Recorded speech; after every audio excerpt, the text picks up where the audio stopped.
The news hit the Maple Leafs like a cold front. Matthew Knees, a key part of their offensive punch, was still nursing an injury, and it wasn't just a day-to-day thing anymore. It was lingering, holding him back. Then came the update, or lack thereof, on William Nylander. His return date was still up in the air, a big question mark hanging over the team. Suddenly, the Leafs, known for their high-flying offense, found themselves in a pretty tough spot. Their scoring depth, which had been a major strength, took a significant hit over the last week. You could feel the tension, the worry about where the goals would come from now. It felt like the team was limping into a critical part of the season, missing two of its biggest weapons. But here's where it gets interesting, at least for me. Amidst all this grim news, all the talk about guys being out, I couldn't help but see something else. Call me an optimist, but sometimes, when things look their worst, that's when the best stuff happens. Though things look bleak right now, there could be a silver lining in all of this.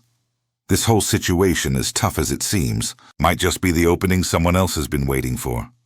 Someone who has been working hard, putting in the time, and just needed that one chance. And that someone, it seems, is Jacob Quillan. Now, if you've been following the Marlies, you know the name. But for the big club, this is a whole different ballgame. The coaches, especially with Berube in charge, are clearly looking for answers. And what did they do? They put Quillan straight onto the second line. Not a fourth line, not a checking line, but right there, skating with John Tavares and Matthias Maccelli. That's not just a tryout. That's a statement. That's a show of trust. A clear signal that they believe he can step up and fill a massive void. Imagine being Quillan right now. One day you're grinding it out in the AHL, playing your heart out, and the next, you're practicing with an NHL legend and an established scorer, knowing you might be stepping onto the biggest stage of your career. The pressure is immense, sure, but so is the opportunity. It's a challenge, no doubt, but it's also the kind of chance players dream about. It's a moment that could change everything for him, and honestly, for the team too. If he can click with Tavares and Maccelli, if he can bring even a fraction of the offense they're missing, it could be huge. It's a big gamble, but one that the Leafs, facing their current injury crisis, seem willing to take. This isn't just about plugging a hole. It's about finding a spark, a new energy from within their system. Before we continue, subscribe to the channel and tell us where you're watching from in the comments. We love hearing from all of you. Jacob Quillan's path to this moment wasn't a sudden leap, but a steady, often overlooked climb through the Maple Leaf system. For months, he'd been a consistent force for the Toronto Marlies, one of their top scorers, quietly racking up points and proving his worth night after night. His routine was simple. Wake up early, head to the rink, put in the work, and then do it all again. It's the life of a prospect, always pushing, always hoping for that call, that chance to show what you can do at the next level. He wasn't just an offensive talent, though. Anyone who watched the Marlies knew Quillan was also a reliable defensive player, often tasked with penalty-killing duties, a role he excelled at. He had a knack for breaking up plays, blocking shots, and just generally making life difficult for the opposition. He was the kind of player coaches love because he did all the little things right, the gritty, unglamorous work that often goes unnoticed until it's missing. Despite his consistent performance, there were times when it felt like Quillan was always just on the outside looking in. Other players, perhaps with flashier pedigrees or bigger names, often got the first crack at call-ups. You'd see guys get a few games, then get sent back down, while Quillan kept grinding, kept putting up numbers, waiting for his turn. It created a subtle tension, not a bitter one, but a sense of anticipation among those who followed the Marlies closely. They knew he was good, and they wondered when the big club would finally recognize it fully. His numbers spoke for themselves. He had been tearing up the AHL, especially recently, with an impressive 27 points in just 28 games. That kind of production, a point-per-game pace, is hard to ignore, even for a team as deep as the Leafs. It showed he wasn't just a defensive specialist. He had real offensive skill, a nose for the net, and the ability to set up his teammates. Yet, often when people talked about potential call-ups, his name wasn't always at the top of the list. It was frustrating for fans who saw his talent, and surely, at times, for Quillan himself. The Maple Leafs' ongoing injury woes, while a nightmare for the team, inadvertently created the perfect storm for Quillan. Nyes being out, Nylander's return uncertain. It wasn't just about replacing bodies, it was about finding new offensive solutions, new energy. The team needed a jolt, someone who could step in and not just fill a roster spot, but actually contribute meaningfully. The collective challenge of overcoming these significant absences forced the coaching staff to look deeper into their depth chart, to reevaluate players who might have been seen as long shots before. This wasn't about drama or personal conflict, but a cold, hard fact of professional sports. Injuries open doors. And for Jacob Quillan, a player who had consistently delivered at the AHL level, who possessed both offensive flair and defensive responsibility, that door finally creaked open.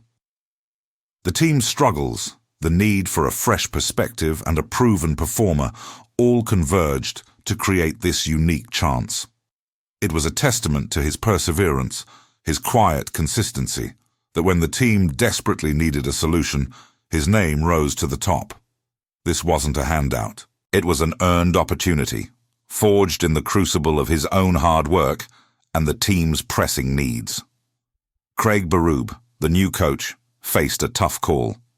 With Gneiss potentially out and Nylander's return still a question mark, he had to fill a significant void in the top six. The easy thing would have been to shuffle the existing lines, but Berube knew that often disrupted chemistry and created new problems. He needed someone who could step in, not just fill a jersey, but actually contribute. He looked at the options, the usual suspects, and then his eyes landed on Quillan's recent performance reports. The numbers were undeniable, and the scout's notes highlighted his two-way play. It was a calculated risk, but one Berube felt was necessary. He decided to trust Quillan with a top six role, specifically on the second line alongside veteran John Tavares and the skilled Matias Maccelli. This wasn't a temporary bandage. It was a strategic decision to avoid disrupting the successful first and third lines. It was a vote of confidence, a clear signal that Quillan wasn't just a placeholder. So, as the Maple Leafs prepared for their upcoming game against Detroit, all eyes were on Jacob Quillan. Even if Matthew Knies made a miraculous recovery, the message had been sent. Quillan had earned his spot. The practice sessions leading up to the game were intense, but Quillan looked comfortable, slotting in seamlessly with Tavares and Maccelli. He wasn't overwhelmed by the moment. He looked like he belonged. He made smart plays, showed his offensive instincts, and continued to display the defensive reliability that had made him such a valuable asset in the AHL. There was a quiet determination about him, a sense that he had been preparing for this moment his entire career. When the puck dropped against Detroit, Quillan was there, skating on the second line, wearing the Maple Leafs jersey, not as a fill-in, but as a key part of the offensive attack. He didn't score a hat trick in his debut, nor did he single-handedly win the game. That would be a story for a movie, not real life. What he did do was play a solid, responsible game. He was noticeable on the forecheck, he made smart passes, and he didn't look out of place defensively against NHL-level competition. He had a few good scoring chances, one of which forced a good save from the Detroit goalie. He finished the game with an assist, a quiet but meaningful contribution. The outcome wasn't about a sudden explosion of superstardom, but about proving he belonged. He showed that he could not only keep up, but contribute. His performance solidified his position, not just for the immediate future, but as a legitimate NHL player who could be called upon in various roles. Even when Knies eventually returned, Quillan had made his mark. He had proven that his talent wasn't just for the AHL. He had shown the coaching staff, his teammates, and the fans that he was ready for the big stage. This wasn't the end of a journey. It was the beginning of a new chapter, one where Jacob Quillan was no longer just a prospect, but a recognized asset for the Toronto Maple Leafs. The injury crisis had opened a door, and Quillan had walked through it, head held high. In the crucible of injury, Jacob Quillan found his moment, proving that sometimes the greatest opportunities emerge from the deepest challenges.